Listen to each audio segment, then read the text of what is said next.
पूर्वी आदरणीय अरविंदभाई सावंत साहेब, आदरणीय आदित्यजी गात्रटजी ज्यांच्या पुढाकाराने हा सर्व विषय मांडण्याची संधी आम्हाला या निमित्ताने मिळाली आहे. कृष्णा पावलेजी, संतोष गिरी, सर्व उपस्थित असलेले ससून डॉग आणि विशेषतः विभागातील कोळी समाजातील बांधव वगैरे तरुण सहकारी मित्रांनो, खरं तर साहेब हा लढा अजून संपलेला नाहीये.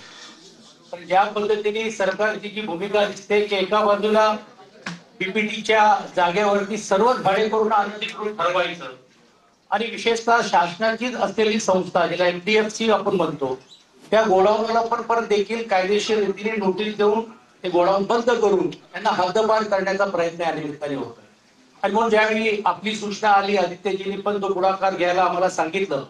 विधान परिषद मध्ये या संपूर्ण प्रकरणावरती आम्ही हाऊसला थांबवण्याचं काम केलं. कारण मुंबई शहरातला मूळ असलेला आद्य समाज जो कोळी बांधव आहे याला जर हद्दपार करण्याचं काम जर कोण करत असेल तर आमचा पक्ष हा स्वस्थ बसणार नाही. भूमिका आम्ही घेतली आणि मंत्र्यांना हे मान्य करण्यात आम्ही भाग पाडलं आणि ते माझ्याकडे लेखी स्वरूपात आहे. आणि म्हणून लेखी स्वरूपामध्ये त्यांची मागणी जी आपली जी होती की कुठच्याही प्रकारे गोडाऊन बंद आम्ही होऊ देणार नाही, ही मागणी जरी देखील कागदावरती किंवा फ्लोर ऑफ द हाऊस वरती जरी असेल तरी देखील हा लढा संपला असं मी समजत नाही. त्यासाठी तुम्ही सर्वजण संघटित राहण्याची गरज आहे. कारण एका बाजूला सॉल्ट प्लॅन्टचे लँडच्या जागेवरती धारावीकरांना घरं देतो म्हणून घेऊन अडाणींसाठी मोठ्या प्रमाणावरती जमिनी देण्याचा प्रयत्न होतोय. हीच पीपीटीची जमीन या मुंबई शहराच्या भाडेकरू असतील किंवा हितकरू असलेल्या किंवा तिकडचे असलेल्या झोपडपट्टी वासियांना द्यायचं नाही, मात्र संपूर्ण जागा ही केंद्र सरकारकडे गळीत करून घ्यायची हा जो प्रयत्न होतोय तो हाणून पाडण्यासाठी आदरणीय पक्षप्रमुखांच्या सूचनेप्रमाणे पूर्ण ताकदीने आम्ही आपल्या बरोबर आहोत. परंतु जसं मी म्हटल्याप्रमाणे की त्या दिवशीची घटना घडली की एका बाजूला फ्लोर ऑफ द हाऊस वरती आश्वासन देत आहे, दुसऱ्या बाजूला पोलीस बंदोबस्त पाठवण्याचा प्रयत्न होता.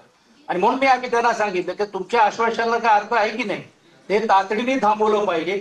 ते थांबवण्याचं काम जरी मंत्री महोदयांनी केलं असेल परंतु आपल्यालाही माहित आहे की ह्याच्यामध्ये राजकारण आहे, परंतु राजकारणाच्या व्यतिरिक्त अर्थकारण पण आहे. कारण रिडेव्हलपमेंटच्या नावाखाली ही मोकळी जमिनी आणि जागा काहीतरी त्याच्यात वेगळे भेद करण्याचा प्रयत्न होतोय का, ही सावधगिरी रीतीने आपल्याला याच्यात लक्ष ठेवावं लागेल. आणि म्हणून मी आपल्याला साहेबांच्या समोर आश्वासित करतो की राज्य सरकारवरती हा दडपण राज्य सरकारच्या वेळप्रसंगी विरोधात लढण्यासाठी विधानसभा आणि विधान परिषद मध्ये आम्ही अवगत आहोत. परंतु लोकसभेमध्ये पण आदरणीय भाईच्या नेतृत्वाखाली इकडे देखील पूर्ण पद्धतीने पक्ष म्हणून आम्ही तुमच्या बरोबर राहण्याचं काम आम्ही करू. कारण हा केवळ तुमच्या पुरता मर्यादित राहिला नाहीये. आदित्यजी ज्या भागाचा प्रतिनिधित्व करतायत त्या वर्णी कोळी बांधवांसाठी पण देखील ज्यावेळी हा महत्वाचा विषय आला त्यावेळी देखील आवाज उठवण्याचं काम त्यांनी केलं. वडाळ्याच्या असलेल्या देखील रिडेव्हलपमेंट मध्ये कोळी बांधवांना हद्दपार केलं जात होता, तिकडे देखील आवाज उठवण्याचं काम पक्षाने केलं. धारावीमध्ये असलेलं पण देखील जे कोळीवाडे त्यांचे हद्दपार करण्याचा प्रयत्न होतोय, तिकडेही पक्ष म्हणून होतोय, पक्ष म्हणून घेऊन पुढाकार आपण घेतोय. आणि म्हणून ही जाणीव ही आपल्यासाठी यासाठी ठेवावी की ज्यावेळी कोळी बांधवांच्या विषयी येईल त्यावेळी पक्ष म्हणून आम्ही पूर्ण ताकदीने आपल्या मागे उभे आहोत. एवढं या प्रसंगी आणि हा विजय हा जरी तांत्रिक किंवा आता पुरता जरी असला तरी हा तुमच्या एकजुटीचा विजय, हा हे लक्षात घेण्याचं काम केलं पाहिजे. तुमची एकजूट राहिली तर पूर्ण ताकदीने साहेबांच्या सूचनेप्रमाणे आम्ही तुमच्या मागे खांद्याला खांद्याला उभे आहोत. धन्यवाद.